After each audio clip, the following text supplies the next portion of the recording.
ইউটিউবের একটি ভিডিওর সাথে এখন থেকে আপনারা 3টি থাম্বনেল অ্যাড করতে পারবেন। ইউটিউব ভিডিওর সাথে থাম্বনেল অ্যাড করার জন্য নতুন অপশন অ্যাড করেছে, তবে শুধুমাত্র যারা ক্রোম ব্রাউজার থেকে ইউটিউব চ্যানেল ওপেন করে ভিডিও আপলোড করেন তারাই কেবল এই অপশন ব্যবহার করার সুবিধা পাবেন। কিন্তু যারা ইউটিউব অ্যাপ বা ওয়াইটি স্টুডিও অ্যাপ থেকে ভিডিও আপলোড করেন তারা কিন্তু এখনই এই অপশন ব্যবহার করার সুবিধা পাবেন না। চলুন তাহলে দেখে নিন কিভাবে একটি ভিডিওর সাথে 3টি থাম্বনেল অ্যাড করবেন। আপনারা ক্রোম ব্রাউজার থেকে ডেস্কটপ মোডে ইউটিউব চ্যানেল ওপেন করে নেবেন। এরপর রাইট সাইডে চ্যানেল আইকনের উপর ক্লিক করবেন। এখান থেকে ভিউ ইওর চ্যানেল অপশানে ক্লিক করবেন।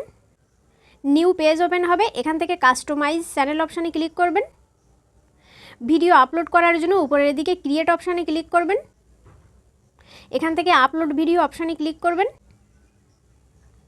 এরপর এখান থেকে সিলেক্ট ফাইল অপশানে ক্লিক করবেন। এরপর ফাইল অপশানে ক্লিক করবেন। আপনাদের ডিভাইসের গ্যালারি ওপেন হয়ে যাবে। এখান থেকে আপনারা যে ভিডিও আপলোড করতে চান সেই ভিডিও সিলেক্ট করে নেবেন। এই টাইপের নিউ পেজ ওপেন হবে। এখান থেকে প্রথমে আপনারা ভিডিও টাইটেল এবং ডিসক্রিপশান অ্যাড করে নেবেন। এরপর নিচের দিকে দেখুন একটি অপশান রয়েছে থাম্বনেল। এখানে রয়েছে 3টি অপশান। প্রথমেই রয়েছে আপলোড ফাইল, এই অপশানে ক্লিক করে আপনারা ভিডিওর সাথে একটি থাম্বনেল অ্যাড করতে পারবেন। এরপর রয়েছে অটো জেনারেটেড, এই অপশানে ক্লিক করে আপনারা আপনাদের ভিডিওর মধ্য থেকে ইউটিউবের সাজেস্ট করা যে কোনো ইমেজ থেকে একটি ইমেজ নিয়ে ভিডিওর সাথে থাম্বনেল হিসেবে অ্যাড করতে পারবেন। এরপর রয়েছে টেস্ট অ্যান্ড কম্পেয়ার, এই অপশানে ক্লিক করে আপনারা একটি ভিডিওর সাথে 3টি থাম্বনেল অ্যাড করতে পারবেন। তো আমি এই অপশানে ক্লিক করব। ক্লিক করার সাথে সাথে এই টাইপের আরও একটি নিউ পেজ ওপেন হবে। এখানে দেখুন রয়েছে 3টি প্লাস আইকন। প্রথম প্লাস আইকনে ক্লিক করব। ক্লিক করার সাথে সাথে উপরের দিকে একটি প্রশ্নবোধক চিহ্ন স্পষ্ট হবে। এরপর দ্বিতীয় ক্লিক করব। দ্বিতীয় ক্লিক করার সাথে সাথে আপনাদের ডিভাইসের গ্যালারি ওপেন হয়ে যাবে। এখান থেকে আপনারা যে থাম্বনেল অ্যাড করতে চান সেই থাম্বনেল সিলেক্ট করে নেবেন। এখানে দেখুন থাম্বনেল আপলোড হওয়া শুরু হয়ে গিয়েছে। আমার প্রথম থাম্বনেল আপলোড হয়ে গিয়েছে।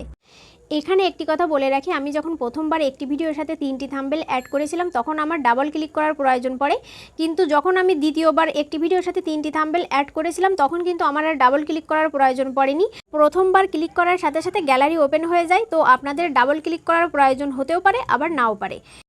একইভাবে আমি দ্বিতীয় প্লাস আইকনে ক্লিক করে দ্বিতীয় থাম্বনেল অ্যাড করে নেব। এখানে আমার দ্বিতীয় থাম্বনেল আপলোড হয়ে গিয়েছে। এরপর তৃতীয় প্লাস আইকনে ক্লিক করে তৃতীয় থাম্বনেল অ্যাড করে নেব। এরপর নিচের দিকে ডান অপশানে ক্লিক করবেন। ডান অপশানে ক্লিক করার সাথে সাথে এখানে দেখুন ভিডিওর সাথে 3টি থাম্বনেল কিন্তু অ্যাড হয়ে গিয়েছে। এরপর আপনারা ভিডিও আপলোডের বাকি প্রসেস কমপ্লিট করে ফেলবেন। এরপর নিচের দিকে নেক্সট অপশানে ক্লিক করবেন। নিউ পেজ ওপেন হবে। এখান থেকে আপনারা subtitle, end screen, card add করতে চাইলে করে নেবেন। এরপর নিচের দিকে নেক্সট অপশানে ক্লিক করবেন। নিউ পেজ ওপেন হবে। এখান থেকে পুনরায় নেক্সট অপশানে ক্লিক করবেন। আরও একটি নিউ পেজ ওপেন হবে। এখান থেকে ভিজিবিলিটি সেট করে নেবেন। এরপর সেভ অপশানে ক্লিক করবেন। এখানে দেখুন আমার ভিডিও আপলোড কমপ্লিট। আমি একটি ভিডিওর সাথে 3টি থাম্বনেল অ্যাড করেছি। এই টেস্টের রেজাল্ট কিভাবে দেখব, অর্থাৎ কোন থাম্বনেলের ক্লিক থ্রু রেট কেমন এসেছে কিভাবে দেখব। রেজাল্ট দেখার জন্য লেফট সাইডে কন্টেন্ট অপশানে ক্লিক করবেন। এখান থেকে আপনারা যে ভিডিওর সাথে 3টি থাম্বনেল অ্যাড করেছেন সেই ভিডিও টাইটেলের উপর ক্লিক করবেন। ভিডিওর ডিটেলস ওপেন হবে। এখানে আপনারা থাম্বনেলের উপর ক্লিক করবেন। ক্লিক করার সাথে সাথে রাইট সাইডে 3 ডট দেখতে পাবেন। এই 3 ডট অপশানে ক্লিক করবেন। এখানে 3টি অপশান দেবে। এখান থেকে ভিউ টেস্ট রিপোর্ট অপশানে ক্লিক করবেন। ক্লিক করার সাথে সাথে নিউ পেজ ওপেন হবে। এখানে দেখুন আমি 3টি থাম্বনেল অ্যাড করেছি 1, 2, 3। এর রাইট সাইডে ওয়াচ টাইম শেয়ারের নিচে প্রত্যেকটা থাম্বনেলের ক্লিক থ্রু রেট শো করবে, কিন্তু আমার শো করছে না। তার কারণ হলো এই টেস্ট চলবে 14 দিন ধরে।